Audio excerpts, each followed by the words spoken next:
بہت سے لوگ اس کنفیوژن میں تھے کہ آخر ڈونلڈ ٹرمپ پاکستان پر اور دوسری مسلم ریاستوں پر اتنا مہربان کیوں ہوا ہوا ہے.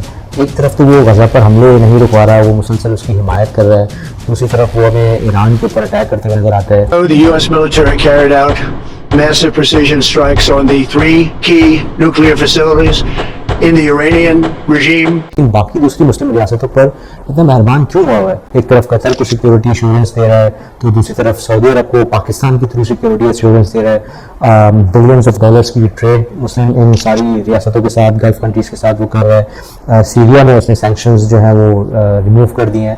تو آخر یہ اتنی زیادہ مہربانی کی وجوہات کیا تھیں کہ وہ لوگوں کو اس 20 نکاتی peace plan, so called peace plan کی صورت میں نظر آیا کہ ٹرمپ کو ایکچولی ان مسلم لیڈر سے, ان مسلم حکمرانوں سے اس جو ان کا 20 نکاتی پیس پلان ہے اس کے اوپر سپورٹ چاہیے تھی, جس کی وجہ سے وہ ہمیں ان سب مسلم حکمرانوں کی, خاص طور پر پاکستان کے شہباز شریف, عاصم منیر صاحب کی تعریف کرتے ہوئے وہ نظر آ رہے تھے. اور یہ پیس پلان جو ہے بیسیکلی سرنڈر پلان ہے, ایک مسلم سرزمین کے اوپر غلبے کا, قبضے کا پلان ہے, جس کے اختیارات ڈونلڈ ٹرمپ صاحب اور ٹونی بلیئر صاحب کے حوالے کرنے جا رہے ہیں.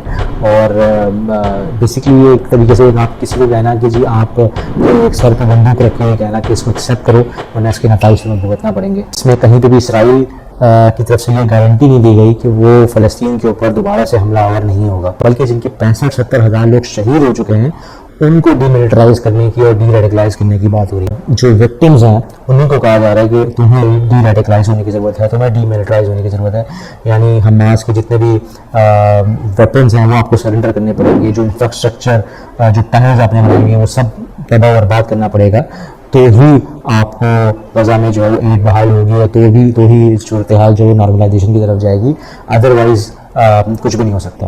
تو وچ از ویری اسٹرینج, یعنی جس اسرائیل نے جو جینوسائڈ کیا, بچے مارے, اس کی کوئی اکاؤنٹیبلٹی نہیں ہے. اس کے علاوہ یہ بات بھی مینشن کی گئی ہے کہ حماس کا یا اس جیسی آرگنائزیشن کا غزہ کے اوپر کوئی پولیٹیکل رول نہیں ہوگا, وہ حکومت میں نہیں آ سکتے. وچ از ویری اسٹرینج آلسو کہ اگر آپ ایک طرف ان کو کہہ رہے ہیں کہ تمہیں کھلی اجازت ہوگی کہ تم جہاں جانا چاہو جاؤ, تم رہنا چاہو رہو, لیکن آپ کو پولیٹیکل سیٹ اپ میں آنے کی جو ہے نا وہ اجازت نہیں ہوگی. یعنی غزہ کے ہی لوگوں کو انہی کی ایڈمنسٹریشن میں آنے کی اجازت نہیں ہوگی. جس کو اجازت ہوگی وہ ڈونلڈ ٹرمپ صاحب ہیں یا ٹونی بلیئر صاحب ہیں. اگر آپ اس سارے پیس پلان کو دیکھیں تو اس میں سارا اونس, ساری ذمہ داری جو ہے وہ فلسطینیوں کی ہے.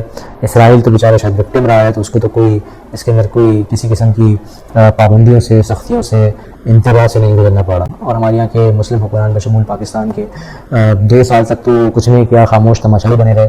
اور جیسے ہی ٹرمپ نے 20 نکاتی ایجنڈا پیش کیا تو سب کے سب ایک ساتھ ایک ٹیبل پہ بیٹھ گئے اور سب نے حامی گردی کی, جی وی ایکسیپٹ دا 2 اسٹیٹ سولوشن.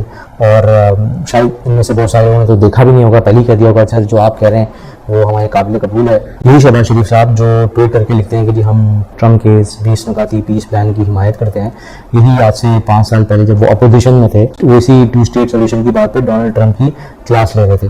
ان کا ٹویٹ تھا کہ اس میں نے کہا کہ president Trump's Middle East peace plan essentially legitimizes Israeli annexation of Jerusalem and illegal settlements on the land of Palestinians. An unjust, biased and oppressive peace plan has rightly been torn into pieces by Palestinians.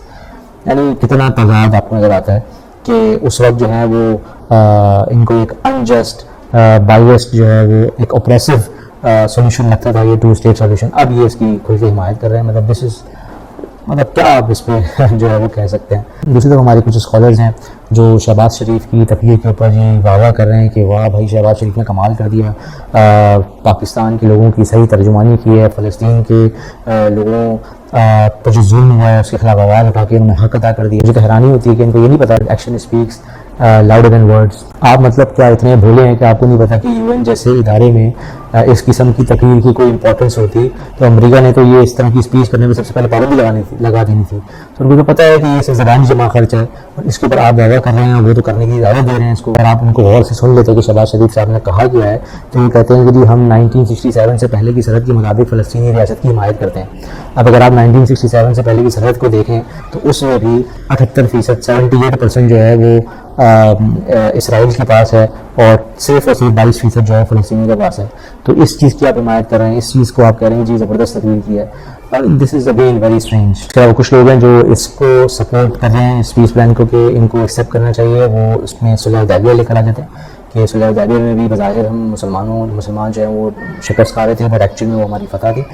لیکن مجھے یہ سمجھ میں نہیں آتی کہ صرف صلح حدیبیہ ہر دفعہ ایسی سچویشن میں کیوں یاد آ جاتا ہے. اس سے پہلے رسول اللہ صلی اللہ علیہ وسلم نے غزوہ احد کی, بدر کی, خندق کی, تو سب لوگ جنگیں بھی لڑی ہیں. تو ان سارے حکمرانوں کو صرف اور صرف صلح حدیبیہ یاد آتا ہے, اس سے پہلے اور آگے پیچھے اور کچھ یاد نہیں آتا. اور جو لوگ یہ سمجھ رہے ہیں کہ اس پیس پلان کو ایکسیپٹ کر کے بلڈ شیڈ جو ہے وہ جینوسائڈ جو ہے وہ رک جائے گا, I think they are mistaken. شاید ان کو ہسٹری نہیں پتہ اسرائیل کی کہ وہ کیا ہے جو ان سے ایکسپیکٹیشن لگا رہے ہیں کہ وہ سب کے باوجود رک جائیں. اگر آپ ہسٹری میں جائیں تو 1982 میں پیلسٹائن لبریشن آرگنائزیشن PLO کو بھی USA کی طرف سے اسی قسم کی ایشورنس دی گئی تھی بیروت میں, جب وہاں پہ ریفیوجیز جو ہیں وہ رہے تھے کہ جی آپ ہتھیار ڈالیں ہم آپ کو پروٹیکشن دیں گے. تو جب انہوں نے ایسا کیا اس کے اوپر ایکسیپٹنس ظاہر کی, بعد ہوا کیا, اس کے بعد اسرائیل نے جو ہے وہ 2 ہفتے بعد میسیکر اسٹارٹ کر دیا اور تقریباً 1500 سے لے کے 3000 تک لوگ جو ہیں اس میں معصوم لوگ جو ہے وہ شہید ہوئے. تو اسرائیل کی تو ہسٹری رہی ہے اور USA ہی اس کو پھر بیک کر رہا تھا کہ وہ معاہدہ کرتے ہیں, اس کے بعد وہی سب سے پہلے اس کو توڑتے ہیں اور دوبارہ لاشیں گرانا تو ان کو شاید بہت ان کا ایک فیوریٹ ہابی ہے. تو آپ کسی طرح بھی ٹرسٹ نہیں کر سکتے کہ آپ ایک دفعہ ہتھیار گرا دو گے تو یہاں پیس آ جائے گا اور اسرائیل پھر اس کے بعد آج تک کوئی مطلب ماس کرنگ نہیں کرے گا. تو آئی ڈونٹ تھنک سو کہ اسرائیل سے ایکسپیکٹ کرنا جو ہے وہ ایک صحیح چیز ہے. غزہ کے لوگوں کے لیے یہ ایک بہت ہی مشکل کٹھن وقت ہے. اللہ تعالیٰ سے دعا ہے کہ اللہ تعالیٰ انہیں صبر و استقامت دے, اور جو لوگ بھی غزہ کا سودا کر رہے ہیں تو وہ اپنے انجام کو جلد پہنچیں اور اللہ تعالیٰ غزہ کو اس مشکل سے جلد نکالے.